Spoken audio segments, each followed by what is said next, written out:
بسم اللہ الرحمن الرحیم نحمدہ ونستعینہ ونستغفرہ ونصلی ونسلم علی رسولہ الکریم اما بعد فاعوذ باللہ من الشیطان الرجیم بسم اللہ الرحمن الرحیم الذین ان مکناہم فی الارض اقاموا الصلاۃ وآتوا الزکاۃ وَأَمَرُوا بِالْمَعْرُوفِ وَنَهَوْا عَنِ الْمُنْكَرِ وَلِلَّهِ عَاقِبَةُ الْأُمُورِ صدق اللہ العلی العظیم۔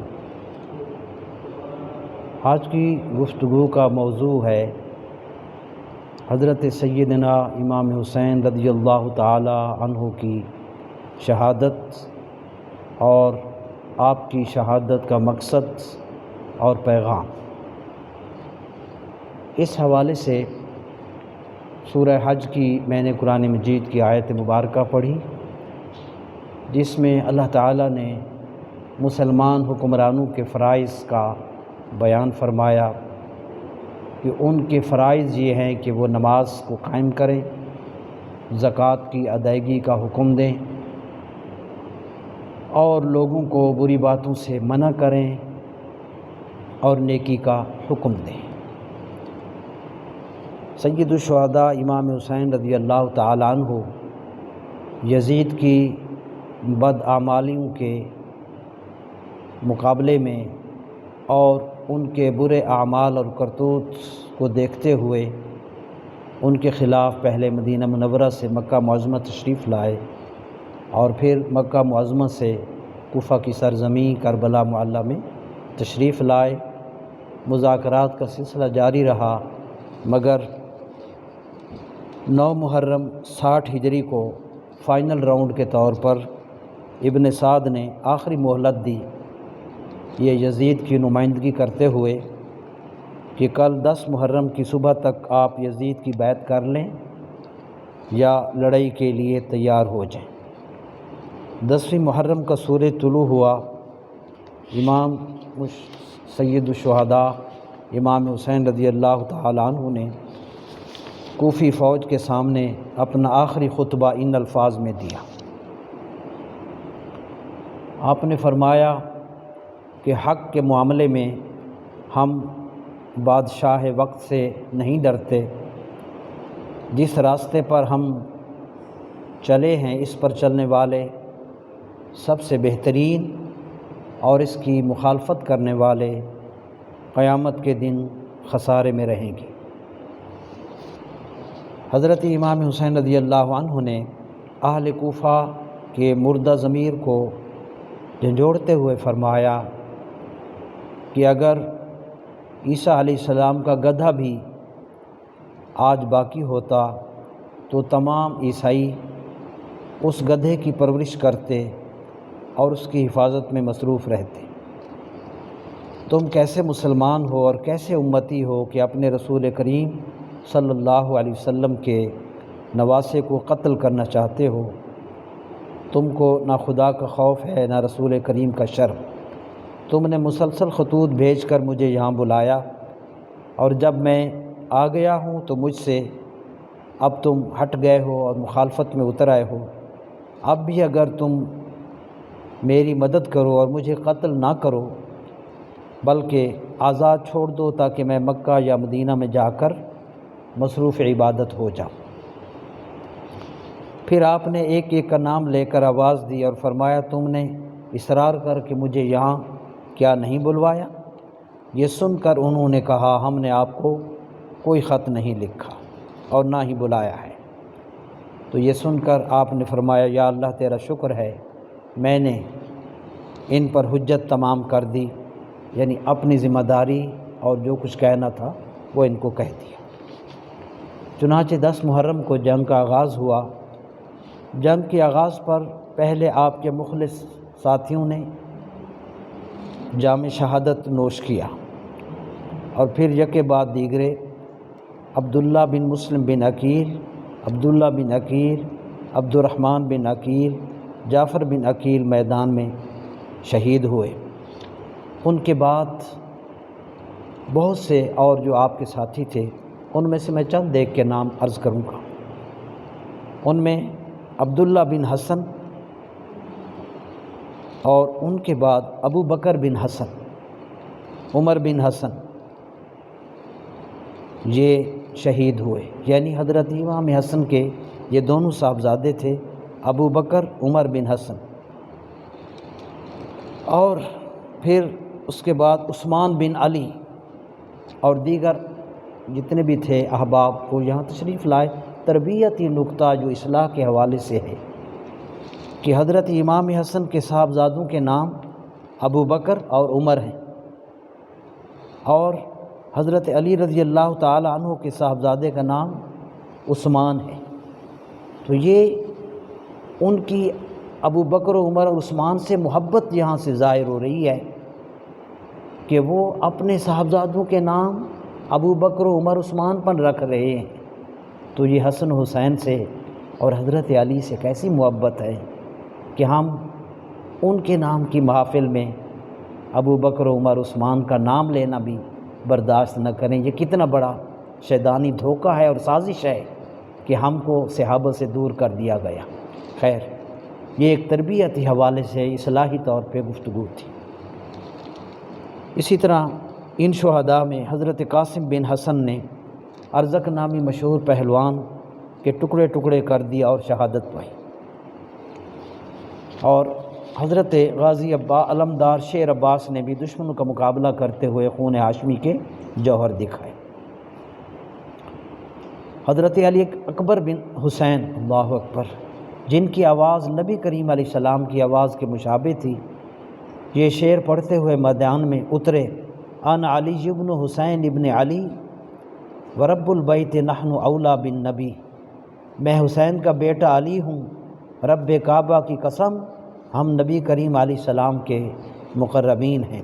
اور انہوں نے شہادت پائی۔ انہی چیزوں کو دیکھ کر اعلیٰ حضرت رحمۃ اللہ علیہ نے یہ فرمایا: کیا بات رضا اس چمنستان کرم کی، کیا بات رضا اس چمنستان کرم کی، زہرا ہے کلی جس میں حسین و حسن پھول۔ الغرض انہی پھولوں میں حضرت علی اصغر علیہ السلام کی بھی شہادت ہوئی۔ جب سیدنا امام حسین رضی اللہ عنہ کے تمام ساتھی جام شہادت نوش فرما چکے تو آپ اپنے گھر والوں کے ہاں خیمہ میں تشریف لائے۔ اہل خانہ کو اور خواتین کو صبر کی تلقین اور اللہ کی رضا پر راضی رہنے اور اللہ رسول صلی اللہ علیہ وسلم کے احکام کی اطاعت کرنے کی وصیت فرمائی۔ اور اس کے بعد میدان کارزار میں جب خود اترے تو پھر کس حال کس شان سے آئے، اللہ اکبر۔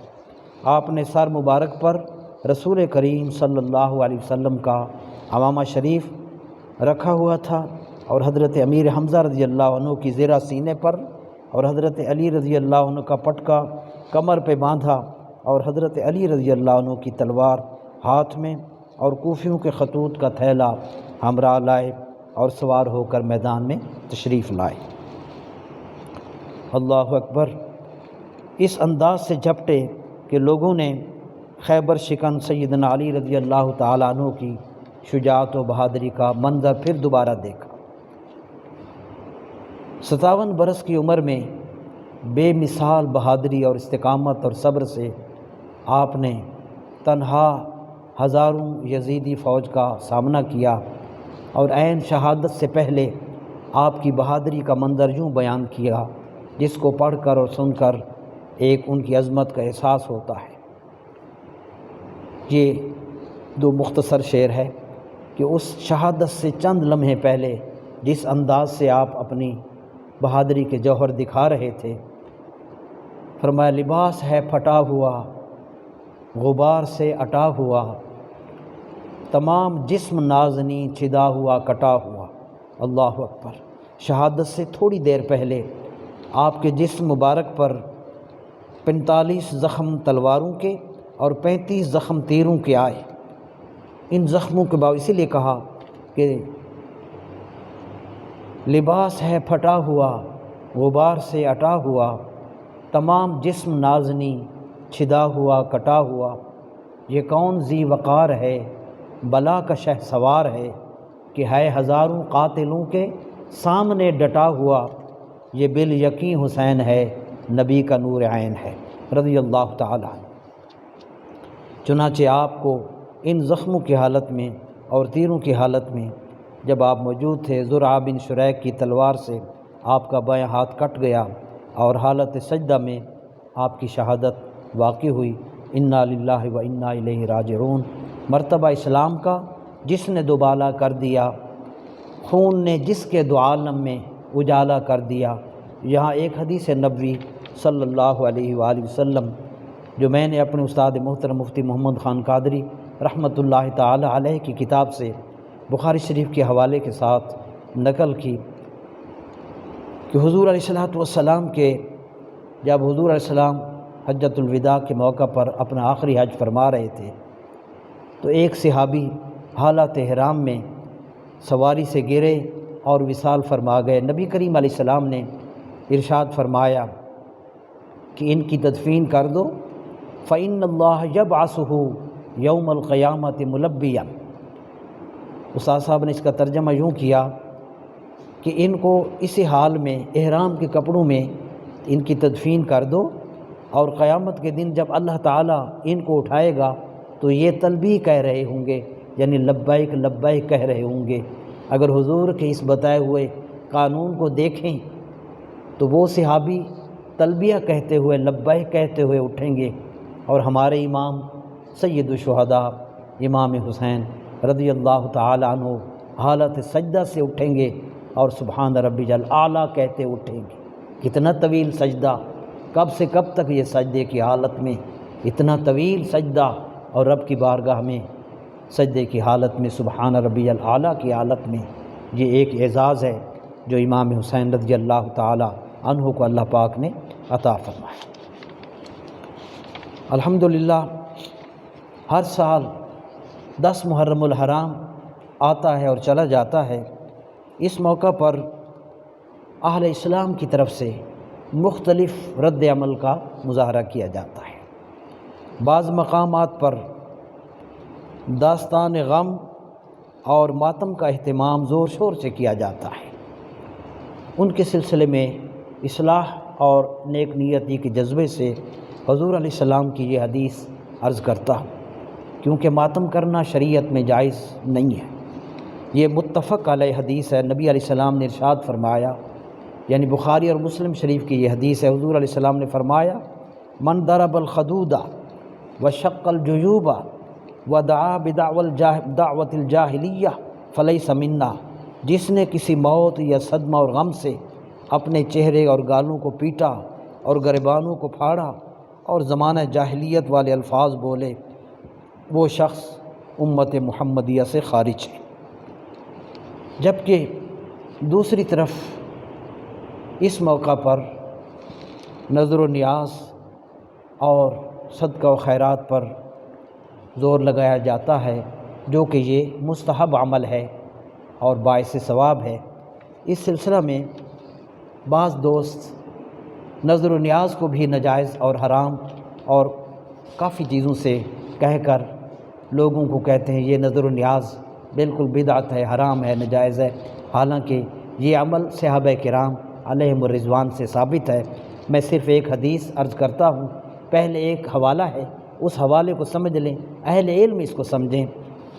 یہ بہت بڑی مشہور کتاب ہے، ہمارے مدارس میں پڑھی جا رہی ہے، جس کو ہم نور الایضاح کہتے ہیں، جو میں بھی پڑھ کر آیا اور تمام مدارس سے اہل سنت میں یہ کتاب پڑھی جا رہی ہے۔ اس کی شرح ہے مراقی الفلاح فی شرح نور الایضاح کے صفحہ نمبر 363 پر یہ حدیث ہے، اچھی طرح سن لی جائے۔ عن انس رضی اللہ تعالی عنہ انہ سأل رسول اللہ صلی اللہ علیہ وسلم فقال یا رسول اللہ۔ حضرت انس رضی اللہ تعالی عنہ نے سوال کیا، یا رسول اللہ صلی اللہ علیہ وسلم، انا نتصدق عن موتانا ونحج عنہم وندعو لہم۔ ہم اپنے فوت شدگان کے لیے صدقہ و خیرات کرتے ہیں، ان کی طرف سے حج بدل کرتے ہیں اور ان کے لیے دعائیں کرتے ہیں۔ فہل یصل ذلک الیہ، کیا یہ سارا ثواب، یہ نظر نیاز، یہ عبادت، یہ دعائیں یہ حج کا ثواب ان تک پہنچ جاتا ہے۔ اب بجائے اس کے حضور ان کو منع فرماتے کہ یہ کیا تم بدعت کا سوال کر رہے ہو، یہ حرام کام ہے، یہ ناجائز ہے، نہیں، نبی کریم علیہ السلام نے فرمایا نعم انہ لیصل، یہ سب کچھ ثواب پہنچ بھی جاتا ہے، ویفرحون بہ، اور وہ خوش ہوتے ہیں، کما یفرح احدکم بالطبق اذا اہدی الیہ، جس طرح تمہیں کوئی گفٹ کے طور پہ، ایک تحفے کے طور پہ بہت بڑا ایک طباق لے کر کسی پھل کا یا کوئی اور چیز کا دے، جس طرح تم خوش ہوتے ہو جانے والے بھی اسی طرح خوش ہوتے ہیں۔ تو یہ نظر و نیاز شرعاً جائز ہے، صحابہ کی سنت ہے، اور اس پر الحمدللہ اہل سنت و جماعت کا عمل رہا اور وہ عمل کرتے ہیں، لہٰذا ہی اس چیز پر اعتراض کی گنجائش نظر نہیں آتی۔ مگر میں عرض کروں گا کہ یہ دونوں چیزیں جن کو ہم نے کہ کچھ لوگ ماتم کی طرف، کچھ لوگ نظر و نیاز کی طرف، اور کچھ لوگ نظر و نیاز پر اعتراض کی صورت میں ان 10 محرم کو گزار کر مطمئن ہو جاتے ہیں، حالانکہ یہ مقصد امام حسین رضی اللہ عنہ کا نہ تھا کہ میرا اس طرح ماتم کیا جائے یا نظر و نیاز دی جائے، یہ مقصد نہ تھا۔ مقصد کیا تھا؟ امام حسین رضی اللہ تعالی عنہ کے مقصد شہادت کو اللہ اکبر علامہ اقبال علیہ رحمہ کے اس شعر میں بیان کیا کہ موج خون او چمن آباد کرد، کہ امام حسین رضی اللہ تعالیٰ عنہ کی خون شہادت نے اللہ کے قرب اور دنیا میں سروائیول اور عزت کے کئی باغ اور چمن آباد کر دیے، اور تا قیامت قطع استبداد کر، اور قیامت تک ظلم کی جڑ کاٹ کے رکھ دی۔ تو اصل مقصد یہ تھا کہ ظلم کے خلاف آواز بلند کی جائے، جتنی بھی نظر و نیاز کی جائے یا اور کام کیے جائیں، عالم کفر کو اور ظالموں کو اس سے کوئی فرق نہیں پڑے گا، 100 کی بجائے 1000 دیگیں بھی پک جائیں کوئی فرق نہ پڑے گا، ہزاروں محافل و مجالس غم منعقد کر لی جائیں کوئی فرق نہیں پڑے گا۔ اصل چیز جو امام عالی مقام کے سامنے تھی، جو کوز تھی، جو مقصد تھا کہ ظلم کے خلاف آواز اٹھانا، اصل یہ مقصد تھا۔ تو اگر ہم امام عالی مقام کو خوش کرنا چاہتے ہیں تو ہمیں وہ مقصد سامنے رکھنا ہوگا، ظالم کو روکنا ہوگا، مظلوم کے آنسو پوچھنے ہوں گے، یہی مقصد ہے۔ قوت عشق سے ہر پست کو بالا کر دے، دہر میں اسم محمد سے اجالا کر دے۔ اور کیا خوب یہ ربائی کہی گئی، دشت بلا کو عرش کا زینہ بنا دیا، دشت بلا کو عرش کا زینہ بنا دیا، جنگل کو مصطفیٰ کا مدینہ بنا دیا، ہر ذرے کو نجف کا نگینہ بنا دیا، تو نے حسین مرنے کو جینا بنا دیا۔ اللہ تعالی ہمیں امام حسین رضی اللہ تعالی عنہ کے مقصد شہادت کو ہمیشہ اپنے سامنے رکھنے کی توفیق عطا فرمائے۔ وآخر دعوانا الحمدللہ۔